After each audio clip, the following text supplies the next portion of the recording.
Usted acaba de sintonizar el canal judicial. Estamos hablando de la situación actual de la violencia familiar en México. Y tenemos al doctor Lázaro Tenorio Godínez, profesor de la Facultad de Derecho de la Universidad Nacional, magistrado de la primera sala del Tribunal Superior de Justicia de la Ciudad de México en Derecho Familiar. Y estamos hablando precisamente de lo que él ha escrito en esta materia. Ustedes están viendo en la propia pantalla una de sus obras, el libro La violencia familiar en la legislación civil mexicana, que ya varias ediciones lleva, que está totalmente actualizada y en la que el maestro Lázaro Tenorio nos permite, con un lenguaje simple, sencillo, claro, al día, saber qué dicen las leyes mexicanas, concretamente el Código Civil de la Ciudad de México, sobre esta materia. Pero también por la trascendencia del derecho procesal familiar.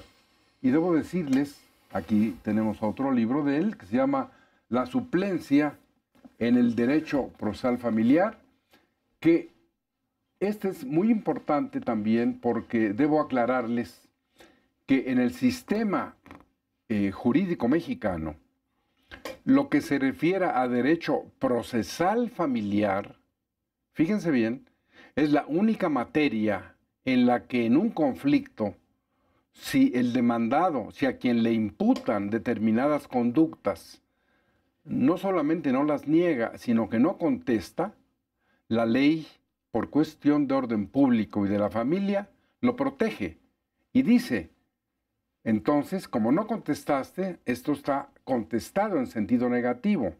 Y es tan actual lo que hace Lázaro, que estamos en vísperas de que el país tenga el primer Código Nacional Único de Procedimientos Familiares. Te adelantaste en esto, porque precisamente, y creo que valdría la pena, aunque no es de la violencia familiar, que nos informaras algo sobre esto, porque es muy importante que los 32 estados de la República tengan los mismos procedimientos, porque hoy, de una manera es aquí, de otra en San Luis Potosí, de otra en Sonora, el procedimiento. Efectivamente, maestro, como usted lo acaba de comentar, recientemente el Congreso ha elaborado una reforma en el ámbito legislativo donde ordena propiamente que en el término de 180 días se le dan al Congreso de la Unión se le dan atribuciones para crear un Código Nacional de Procedimientos Familiares y Civiles. Y creo que va a ser un parteaguas muy importante, desde luego histórico, en la vida de nuestro país, en el ámbito jurídico, porque nos va a permitir la unicidad en la legislación, nos va a permitir erradicar criterios contradictorios, que es increíble que en una y otra legislación del país haya puntos de vista tan encontrados. Bueno, hay 32 procedimientos diferentes del mismo matrimonio en los 32 estados de la República, porque de diferente manera, por ejemplo, la adopción tiene requisitos procesales diferentes en Sonora, en Guerrero o en la Ciudad de México. Sí, es inconcebible, maestro. Por eso, bueno, era importante darles esta primicia y decirles que vale la pena en Editorial Porrúa ir por estos libros, tener los libros de cabecera, y además, pues, ustedes pueden preguntarle al doctor Lázaro Tenorio al correo electrónico jhuitron@derechofamiliar.net. Igualmente, les recuerdo que este programa ustedes lo pueden ver en Easy, lo pueden ver en Sky, lo pueden ver en Dish, en las repetidoras locales de televisión, en los horarios oficiales del canal judicial de Derecho Familiar. Pueden leer mi columna que se publica cada domingo en El Sol de México y se reproduce. De los 70 diarios que integran la Organización Editorial Mexicana, 10 son deportivos y los otros 60 de noticias reproducen todo este material. Pero ahora regreso con el magistrado Lázaro Tenorio para que dentro de esta mezcla que hemos hecho de diferentes conceptos nos señale, nos diga lo último antes del corte, que es muy importante, Lázaro. Estas dos líneas que tú señalas de una violencia física y la psicoemocional, y en ella encierras todo lo demás, Estos son los criterios, por ejemplo, que tú utilizas para resolver la problemática de las familias mexicanas. Bueno, en el orden conceptual no es materia propiamente de resolver en el conflicto. Ante nosotros se presenta la realidad factual, es el hecho concreto, el acto de violencia en sí, y desde luego la clasificación, pues ya no tenemos que hacerla nosotros de una manera muy dogmática o académica, sino simplemente entrar a la materia, al análisis de los hechos que dieron vida a estos actos de violencia familiar. Es decir, el concepto, la clasificación, entra en un segundo término frente a los hechos. Dame a los hechos, que yo te daré el derecho, dice el propio código, el aforismo latino. Entonces, entramos a los hechos y adoptamos las medidas. Creo que es fundamental ver qué es más bien lo que puede hacer un juzgador cuando se presenta la demanda.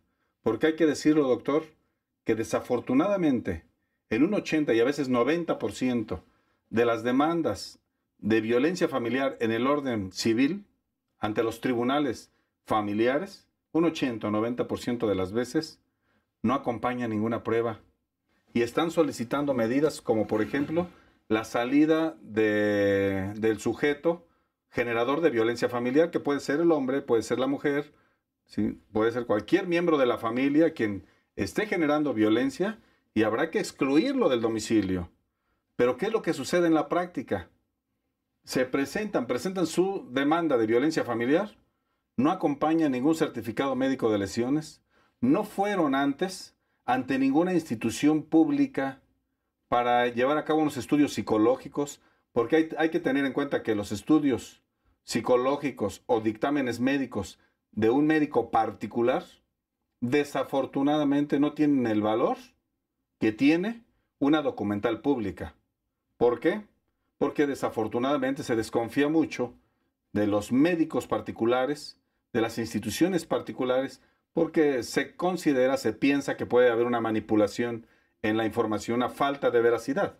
Entonces, una institución pública, como el Centro de Atención para la Violencia Intrafamiliar o las unidades de atención para la violencia intrafamiliar, donde hacen estudios psicológicos, pide uno su copia, ¿sí? Su copia certificada de esos estudios que se llevaron a cabo, y puede uno presentar ante el juez de lo familiar la demanda respectiva para solicitar la salida del cónyuge generador. Yo aquí te diría, y sobre todo para que nuestra distinguida teleaudiencia se vea beneficiada directamente, ante esta gran problemática, tú, con tu experiencia, así como esto que acabas de decir, no voy a cuestionar el sistema psicológico del tribunal, porque deja mucho que desear desde el punto de vista nada más de la cantidad de asuntos y del tiempo que se tardan, que eso es gravísimo. Pero más bien lo que yo quisiera es aprovechar tu presencia, entre otras cuestiones,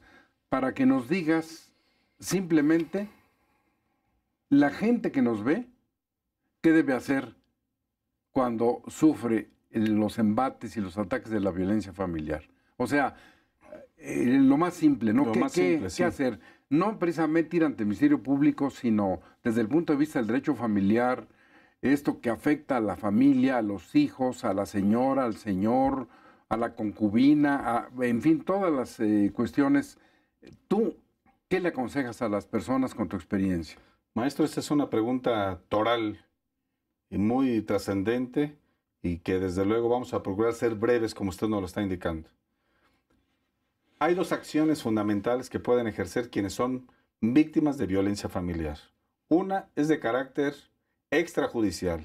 Extrajudicial quiere decir fuera de juicio, es decir, no ante los juzgados familiares, no ante los juzgados penales, sino ante autoridades administrativas. ¿Cuáles? Ya dijimos dos hace un momento, las repetimos. Centro de Atención para la Violencia Intrafamiliar, que se llama con las siglas CAVI, y unidades de atención para la violencia intrafamiliar también. Esas unidades de atención para la violencia familiar que están ubicadas en cada una de las delegaciones de la Ciudad de México, están conformadas por psicólogos, abogados, médicos y trabajadores sociales. Entonces, les dan una asesoría una asesoría, una orientación integral, maestro. Desde el momento en que llegan, les hacen una evaluación, ¿sí? Los canalizan con el psicólogo, los canalizan con el médico, mandan citar a la persona generadora de violencia familiar, que puede ser el hombre o la mujer. Hay que tener mucho cuidado con este punto. Todo el mundo cree, y además, por regla general así es, que quien es generador de violencia familiar es el varón. Pero también tenemos un porcentaje mínimo, pero lo tenemos, de hombres que son víctimas de violencia familiar. Entonces, una vez que ya los centros de atención para la violencia intrafamiliar o los centros de atención para la violencia intrafamiliar, unidades de atención o los centros, tienen conocimiento de esta conducta de violencia familiar, mandan llamar a los interesados y procuran avenirlos. Esta es una medida extrajudicial, repito, nos parece que es de una manera civilizada, es una manera donde van a procurar de manera pronta, sencilla, darles una solución a los miembros del núcleo familiar. Por el bien de la familia. Por el bien de la familia. Mire, maestro, cuando ya se involucran los interesados, los miembros de la familia, en un proceso judicial, el resultado puede ser muy relativo. Nosotros como juzgadores tenemos una premisa. En materia de orden familiar, en los juicios de orden familiar, la mejor solución siempre la van a aportar quienes son los directamente involucrados e interesados en ella. Es decir, les decimos malamente las partes, ¿no? Vamos a llamar los miembros del núcleo familiar. Que hay veces que el lenguaje es muy delicado, ¿no? Tu contraparte, el enemigo, el señor, el tal. Y no, yo creo que tenemos que ser más proactivos en nuestro lenguaje y tenemos que referirnos a cuando los mandamos llamar para una amigable composición. Es que la señora, a ver, la señora tiene un nombre. Sí, antes le decía mi vida, ¿verdad? Antes le tenía otros adjetivos, corazón, amor, y ahora la señora o el señor, ¿no? Y creo que desde ahí tenemos que empezar a armonizarnos. Es la madre de sus hijos, el padre de sus hijos. Pero deja que te interrumpa. ¿Esto tú lo haces en la sala? Todo el tiempo, maestro. En la sala, los jueces de lo familiar y en la sala lo hacemos. No, bueno, tú como magistrado, porque digamos, esto es algo que suena elemental, pero yo te pregunto, los 52 jueces familiares, los 15 magistrados familiares, ¿así administran justicia familiar? A mí me gustaría pensar más en grande. De la República Mexicana, maestro. Porque como su programa se transmite en toda la República. No, y llegamos a 88 países. Creo que es parte de una sensibilidad o una sensibilización que necesitamos hacer a nivel nacional. ¿No habrá que concientizar más a los jueces? Yo creo que muchísimo, maestro, muchísimo, y partir de la idea de que muchas de las diferencias conyugales o de las diferencias que hay entre los miembros de la familia son originadas por falta de comunicación asertiva. La falta de comunicación es lo que muchas veces genera los conflictos familiares. Es el problema de la humanidad. Entonces, vamos a empezar por un diálogo entre las partes interesadas y vamos a empezar por quitar esa polarización que existe entre ellos y cambia la actitud inmediatamente. Entonces, volviendo a su pregunta, maestro, tenemos el ámbito extrajudicial, es decir, ante varias unidades que nos auxilien para un tratamiento psicológico de orden estrictamente administrativo, donde no tenga que haber un abogado y un juez. Y si no es posible, o de manera simultánea, podemos acudir ante un juez de lo familiar, incluso ante un juez civil.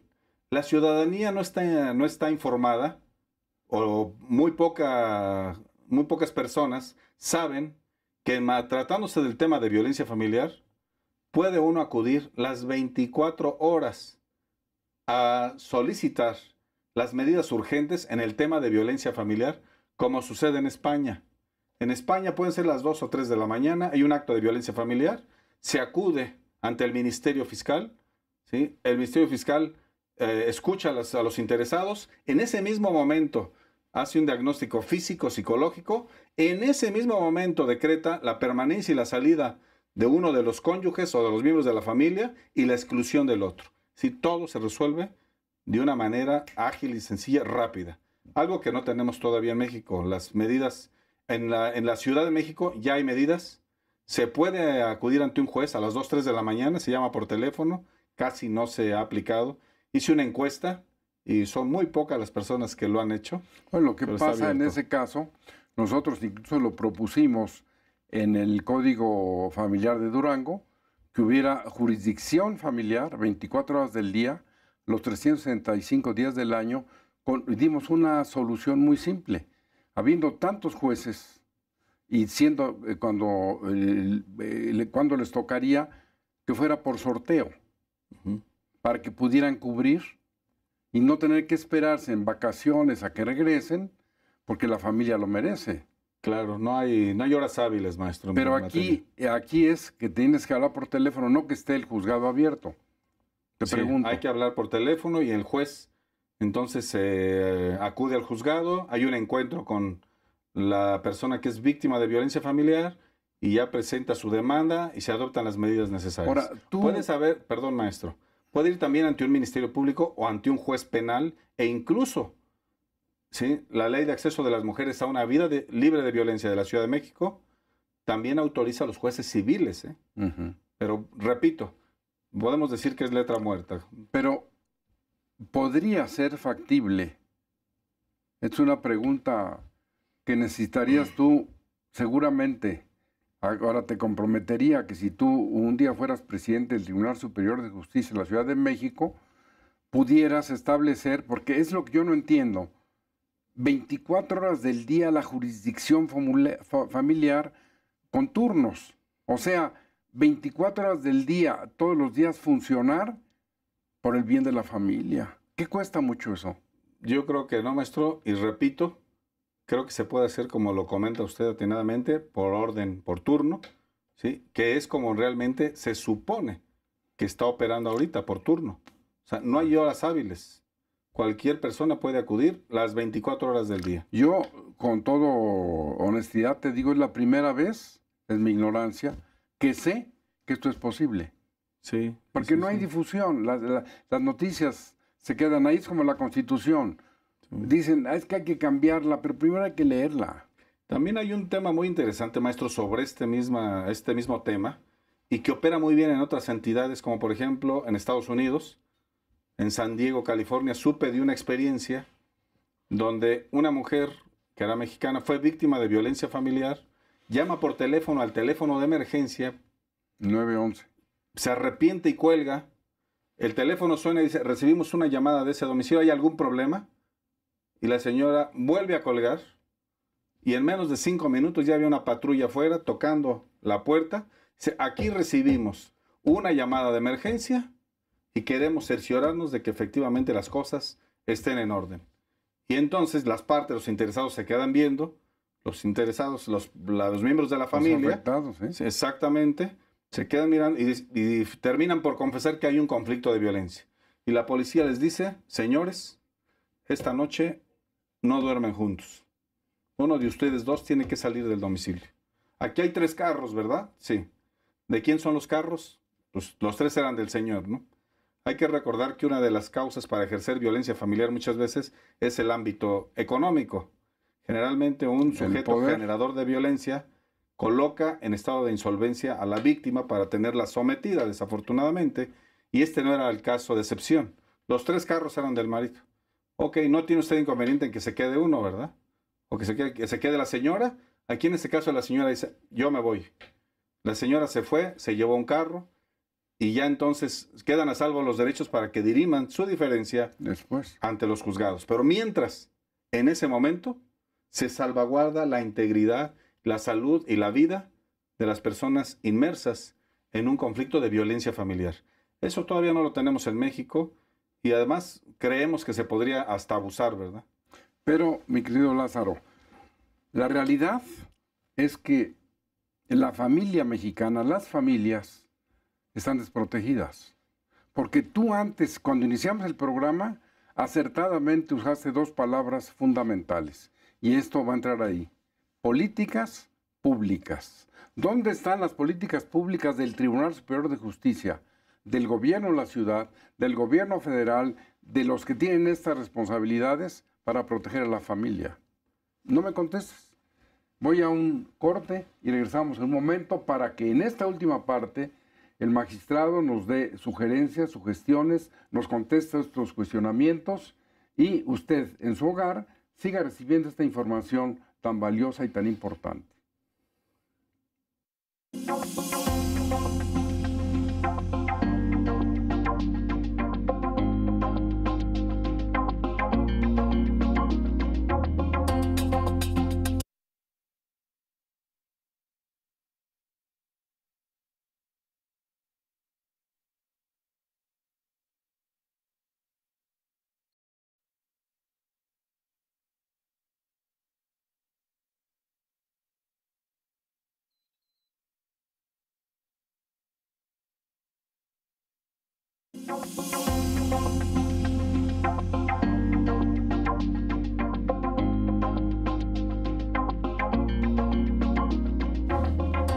Hemos llegado a la parte final del programa Derecho Familiar.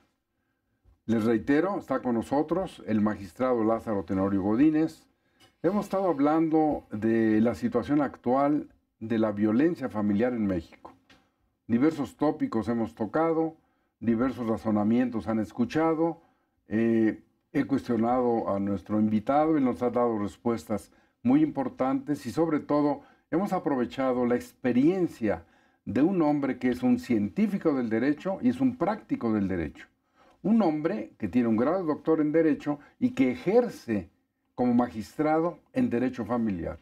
Por eso decía yo al final de la parte anterior, que es muy importante que quienes están con la responsabilidad de resolver la problemática de las familias sean de familias integradas, tengan situaciones, sepan lo que es tener una familia, tener hijos, incluso alguien que haya pasado por un divorcio sabe el trauma que eso significa, o en un momento dado una violación, o problemas familiares que en la propia familia y con los funcionarios judiciales adecuados vamos a encontrar las respuestas. Yo te pediría, mi querido Lázaro, en esta última parte, como un corolario, como un resumen, ¿qué le sugerirías a la distinguida teleaudiencia de todos estos problemas como alternativas de solución, como prevención, como qué hacer? Porque es una problemática permanente que las políticas públicas, las normas, etcétera, pero es parte de la familia. ¿Qué debemos hacer cuando se dan este tipo de problemas? Muy bien, maestro, muchas gracias por sus conceptos, sus palabras, que agradezco desde luego. Y la pregunta es fundamental. Un mensaje. Su auditorio está conformado por personas que laboran en el hogar, fuera del hogar, académicos, investigadores, jueces, magistrados, es decir, con un público heterogéneo. Así es. Un mensaje que podemos dar nosotros es que cuando tengan una diferencia de orden conyugal o familiar, hay que acudir en principio, de manera primaria y obligada, vamos a decirle, ante expertos, ante psicólogos, psiquiatras, personas que nos puedan auxiliar en atacar la problemática o la diferencia de fondo. Si no es posible, creo yo que la instancia judicial, Ministerio Público, debe ser el último recurso al que se tenga que llegar. Porque cuando ya se contrata un abogado, se entra en diferencias. Y los abogados muchas veces tienen estrategias donde los hechos incluso pueden estar tergiversados. Y un hecho tergiversado lastima la susceptibilidad de las personas involucradas en el conflicto y se agrava el problema. Nos llenamos de orgullo, de rencor, y lo que podría ser una solución judicial se convierte en una especie de revictimización, porque entonces todos están enganchados. Por eso la función de los juzgadores es importante. ¿Qué recomiendo? A las partes, a los interesados que tengan un conflicto, acudan a los medios, primeramente, a los mecanismos extrajudiciales. A los juzgadores les recomendamos que por favor se sensibilicen, no se inmunicen en el conflicto, sino se sensibilicen y se alleguen de múltiples pruebas, haciendo uso de todas las atribuciones, que son muchas, atribuciones para suplir la deficiencia de las partes en los planteamientos de hecho y de derecho. Hay que recordar que como juzgadores estamos obligados a subsanar, sustituir, enmendar los errores en el ofrecimiento de pruebas especialmente. Si es un conflicto de violencia familiar, debemos allegarnos oficiosamente de la prueba pericial en psicología. Si es un conflicto de paternidad, oficiosamente de la prueba del ADN. Si es un conflicto de pensión alimenticia, oficiosamente llegarnos de todos los informes necesarios para conocer la capacidad económica de los deudores alimentarios e incluso de los acreedores. Es decir, el juez tiene amplias atribuciones que se asemejan a un sistema inquisitorio, amplias atribuciones para resolver los hechos de manera pronta, pero además apartándose del rigorismo procesal y jurídico, para llegar al conocimiento de la verdad real de los hechos. Esto es fundamental. Los juzgadores, a los legisladores, ¿qué les sugerimos? Que tomen en cuenta los vicios, los defectos que tiene la legislación, que son varios, que se aboquen a la elaboración del código de procedimientos de manera inmediata. No sabemos qué avances existan, maestro, pero creo que es importante que se aboquen a una ley que sea uniforme en toda la República Mexicana. Y creo yo también que la tarea primordial la tenemos los padres de familia. Hay que recordar que el ejemplo arrastra, dice por ahí, que la educación en las escuelas con perspectiva de género es importante. Conocer las diferencias que existen entre hombre y mujer para acabar con la desigualdad, que eso es lo que es perspectiva de género, es importante desde la primaria, secundaria y a todos los niveles, programas, cursos. Pero también es importante la educación generacional. La educación generacional es la que les brindamos en los hogares a nuestros hijos, a nuestra familia. Y ponía yo el ejemplo, maestro, ya para terminar, del caso de un señor que llega de trabajar, se sienta en su sillón de descanso y quiere permanecer un rato ahí leyendo el periódico. Sus dos hijos se acercan, hija e hijo se acercan, se le cuelgan al cuello y dicen, papá, vamos a jugar. Entonces el señor agarra el periódico, se le ocurre una idea brillante, dice, un mapamundi, un mapa enorme, un mundo, agarra el mundo, dice, ¿qué les parece? ¿Ya vieron este mundo? Sí. ¿Qué les parece si lo hago pedacitos? Sí, lo pongo en la mesa y ustedes lo arman. Cuando terminen de armar el mundo, jugamos. Pensaba que se iban a tardar media hora y él iba a poder descansar. La sorpresa es que no se tardaron ni un minuto. Entonces el padre sorprendido les dice, oye, pero ¿cómo le hicieron? Si ustedes no conocen el mundo.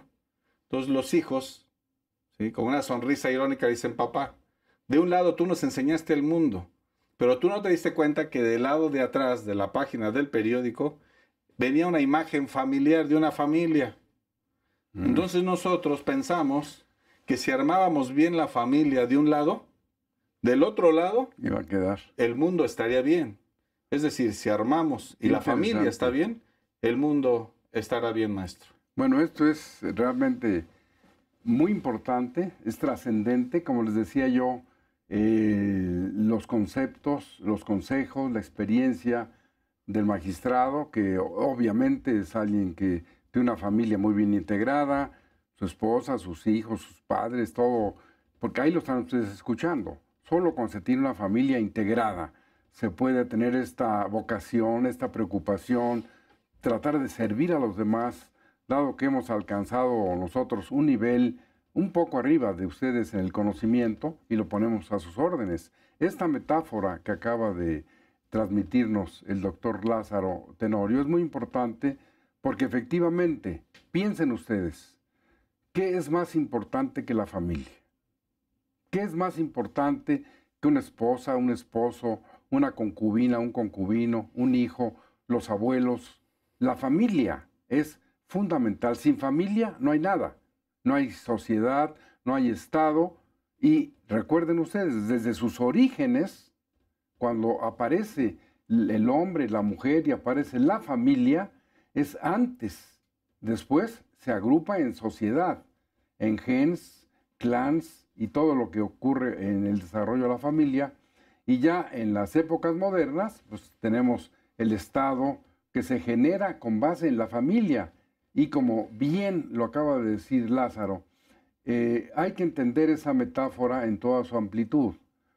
Esos jóvenes, cuando le dieron vuelta y armaron ese rompecabezas prácticamente, llegaron a un mensaje muy importante. Si la familia está bien, todo lo demás funciona perfectamente. La tolerancia en la familia, la comprensión, el escuchar, lo que ya dijo antes Lázaro, la comunicación, es el problema más grave de la humanidad. Que uno habla de una cosa y el otro entiende otra y nunca se van a poder entender. Y él, todos los días, cotidianamente, en estas labores que hace en el Tribunal Superior de Justicia de la Ciudad de México como magistrado, es precisamente eso, comunicar. como en su sala, ustedes lo pueden constatar yendo a ese lugar, llama a las partes en conflicto, llama a conciliar hasta donde él puede y donde la ley le permite, precisamente para obviar, para dejar fuera todo esto. Realmente, Lázaro, ha sido un programa muy importante. Creo que todavía nos quedan unos minutos en que valdría la pena insistirte en qué más le aconsejas a la familia que hagan ante un conflicto. Bueno, en principio, maestro, creo yo también conveniente aclarar esa imagen de familia. Usted lo ha comentado hace un momento, es importante que la familia esté bien para que el mundo esté bien. Pero entonces el público se preguntará, ¿a qué familia se está refiriendo el magistrado? ¿A qué familia se está refiriendo el doctor Julián Huitrón? Y entonces entramos en el concepto de familia, maestro, y hablamos de las familias heterosexuales De todas y las hablamos de familias. las familias homoparentales. Claro. Todas las familias, y también podemos hablar de la familia monoparental, de la familia biparental, es decir, aquella que está conformada por una mujer y su hijo porque se divorció, hubo divorcio de los padres, o porque fue procreado un hijo fuera de matrimonio, O en inseminación. o en inseminación artificial. O sea, tenemos muchas modalidades. Todas aquellas personas que estén unidas por un vínculo de matrimonio, concubinato, parentesco, incluso hay personas que están unidas en amaciato porque no se divorciaron nunca. Tienen 10, 15 Son años de familia. separarse. Se separaron de su cónyuge hace 10, 15 años y no se divorciaron, ¿sí? Pero ya viven con otra persona. En este caso ya formaron una familia estable. También a esas familias el Estado las protege, maestro. Y también en este caso, lo importante, con el ejemplo lo importante es que la familia esté bien, independientemente de cómo esté conformada, pero que esté bien. El ejemplo partía de un hombre, ¿no? Sí, yo lo traspolé, lo emulé para que fuera la familia en sí. Pero si el hombre está bien, el mundo está bien, finalmente. Pero yo creo que es independientemente de las familias que debemos saber hoy en día, el concepto de familia es muy amplio. La legislación del Distrito Federal ya contempla la adopción homoparental y el matrimonio homoparental. Es decir, tanto el matrimonio heterosexual como el matrimonio homosexual ya tienen cabida en el Distrito Federal. Los estados de la República Mexicana se han resistido a legislar en sus códigos, en su constitución, el concepto de matrimonio, pero la autoridad federal, la Suprema Corte de Justicia de la Nación, ya se pronunció en tesis de jurisprudencia que las legislaciones que no contemplen o no permitan, las instituciones que no permitan el matrimonio entre personas del mismo sexo, son inconstitucionales. No quiere decir que estemos de acuerdo, es muy respetable el punto de vista. Ya he dado mi punto de vista sobre los matrimonios entre personas del mismo sexo y también he dado mi punto de vista sobre las adopciones homoparentales, que no es el tema toral y creo que hasta ahí es conveniente. Pero aquí maestro. sería bueno, para terminar, ya que nos quedan 2 o 3 minutos, algo muy importante, porque no podemos perder, ni Lázaro ni yo, la perspectiva de nuestra profesión. Somos abogados, somos juristas, somos maestros de la universidad y tenemos siempre que guiarnos por lo que la ley ordena. Nosotros discutimos, pero él lo acaba de decir, la Corte ha ordenado que las personas del mismo sexo se pueden casar. Y aquí colacionaría yo la norma que se dio en el año de 1932 en el Código Civil, que inició su vigencia el siglo pasado, donde por primera vez se incluyó la adopción y se decía que los cónyuges podían adoptar igual que un hombre o una mujer solteros. Esa norma de 1932, para que cónyuges, por ser cónyuges, pudieran adoptar, llegó al año 2010. Y en el momento que la Ciudad de México dijo el matrimonio es la unión de 2 personas, en el artículo 146, les dio la calidad de cónyuges. Ergo, en consecuencia, si son homosexuales pero cónyuges, nadie tiene que autorizar que adopten, porque tienen derecho a adoptar. Diferente es lo que ya señaló el doctor Lázaro Tenorio, los requisitos y si estarán bien o no los niños adoptados por parejas homosexuales, pero no es nuestro tema, no somos psicólogos, no nos vamos a meter en una hondura que ignoramos porque no tenemos estudios de psicología, pero sí, y con eso ratifico y damos por terminado prácticamente el programa, la ley ordena, y si la ley dice que los homosexuales que se casen tienen el derecho de adoptar, pues ahí está la norma. Yo nomás te pediría en este minuto una despedida a la distinguida teleaudiencia que nos honró y que saben ellos que porque nos dejan entrar a su casa, este programa es una realidad. Claro, maestro, muchísimas gracias. Aclaramos que en todos estos conceptos de familia, todos los conceptos están cubiertos en el Código Civil y tienen la protección y merecen la protección del Estado en los tribunales de la República Mexicana. No podemos nosotros, so pretexto de que no está regulado en algún estado, negarnos a prestar auxilio en el tema de violencia familiar en toda la República Mexicana, que creo que es importante. Y para terminar, maestro, creo yo nada más conveniente dejar en el tintero un tema fundamental.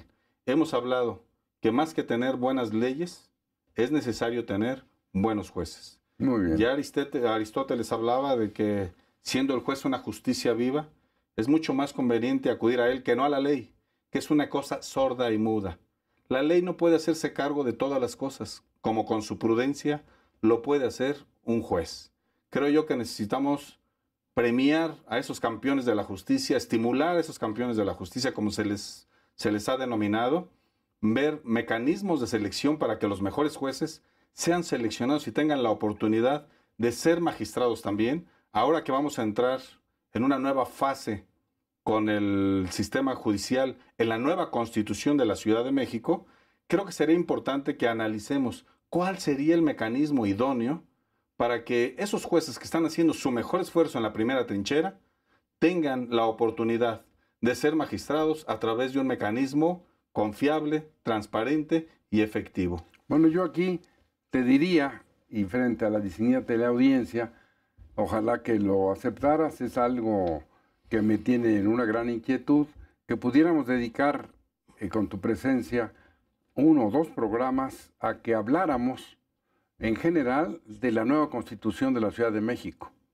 Sería porque muy interesante. tiene tantos temas. Sí. A mí, por ejemplo, me tiene muy impresionado, y no he encontrado la respuesta, de que tenga 71 artículos y 39 transitorios.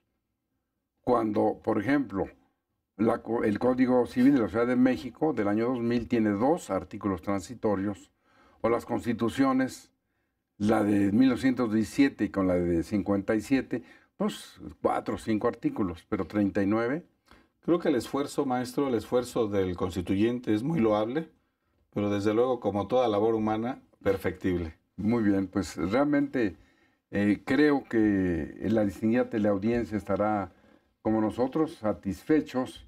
Yo te agradezco tu tiempo, tu presencia.